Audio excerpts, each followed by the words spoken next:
Joining us now on set to give his take and provide some value stock picks is Chris Grisanti.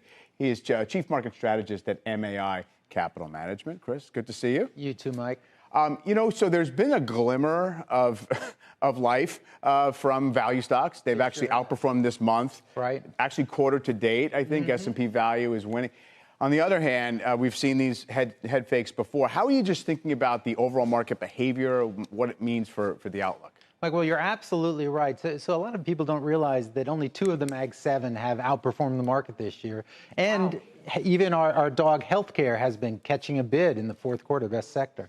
So you're absolutely right. But more broadly, how should an investor navigate such an expensive market? Well, we have a 3-way course to do that. And it's stay invested. So don't try to time the market. You got to be invested. Don't get scared out of it. But stay unpopular. And by that, I mean go towards those places that aren't leading the market, that aren't so expensive. Healthcare is my favorite spot right now. Not only is it cheap, but it's also not economically sensitive. So if the economy slows, you can make money there. And finally, and this sounds weird, stay behind. And what I mean by that is don't try to catch a speculative market.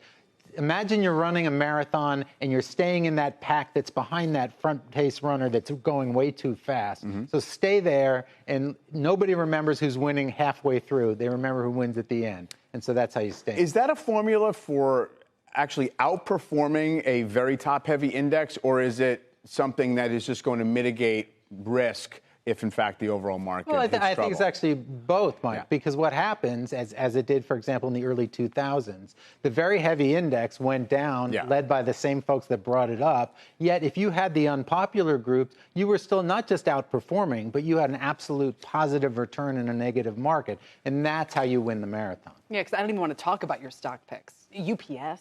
I know. Kimberly-Clark. Yeah.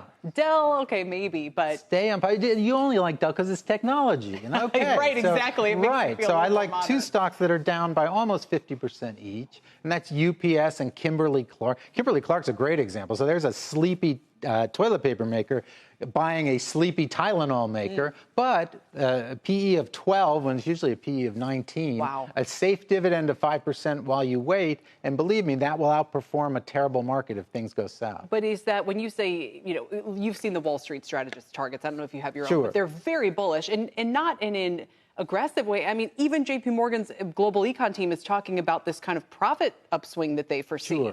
So profits go higher, the forecasts go higher. A lot of us obviously feel like it can't be that easy, but don't you share that kind of big picture optimism? And I'm not advocating 100% into Kimberly-Clark and UPS, but what I am saying is if you're like most folks, you've become tech heavy.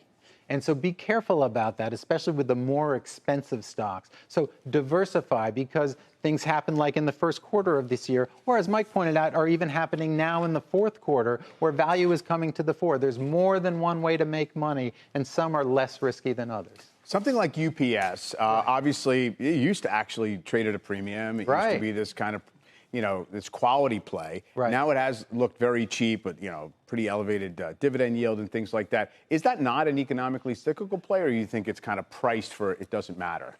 No, absolutely economically sensitive. But I do think that there's so much risk has been taken out. Stock's down 60% from its highs.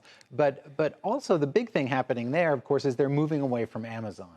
And you're ripping the relationship with your biggest customer. And that's hurt for 7 or 8 quarters in a row now. And that's finally moving on. And so I think that's going to be a sleeper that can perform well even if the economy softens. Any thoughts on gold, on the metals, on what do you do with kind of materials and ag and all of these trades on the weaker dollar that we've had this year? Sure. I think that trend actually continues. As you know, Kelly, those trends don't last for a quarter or even a year. They last for half a decade, things like that. I do think we're in an era now of more inflation than there used to be. I'm not going to pick a number, but I do think think about the 70s. Materials did well, commodities did well, and I think that trend continues, is not over with 2025. So when you hear